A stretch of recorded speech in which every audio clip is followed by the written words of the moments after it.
अच्छा जी, पहाड़ के ऊपर चढ़ रहे हैं, 1 घंटे का फासला तय कर रहे हैं, 2 घंटे ऊपर पड़े हुए हैं, अभी 3 घंटे ऊपर चढ़ना है। तो पहाड़ पे आपको पता है कि कौन से दरख्त होते हैं, सूखे जड़ी बूटियों वगैरह, लेकिन बीचों बीच अल्लाह की कुदरत देखें कि एक खजूर का दरख्त, ये चेक करें माशाल्लाह, बहुत ही प्यारा नज़ारा है और इतना खूबसूरत लग रहा है खजूर का दरख्त।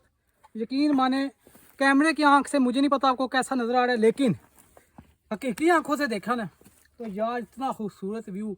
पहाड़ के ऊपर पहाड़ के बीचों बीच एक अकेला खजूर का दरख्त, बाकी आगे पीछे जड़ी बूटियाँ। ऐसे ही महसूस होता है जैसे कोई बहुत से गुनाहगार बंदों के पीछे बीच ना, जैसे बहुत से गुनाहगार बंदों का जुर्मट हो, उनमें एक वलीउल्लाह बैठे हों, ऐसा महसूस हो रहा है। यकीन माने बहुत ही खूबसूरत नज़ारा, खजूर का दरख्त, माशाल्लाह माशाल्लाह। अगर तो आपको पसंद आया तो एक दफ़ा कमेंट में माशाल्लाह लाजमी लिखिएगा। ये देखो कल आया ऊपर आ गए हम लोग। मकान देख रही है, मैं झूम बोल देता हूँ, कितने छोटे छोटे हैं।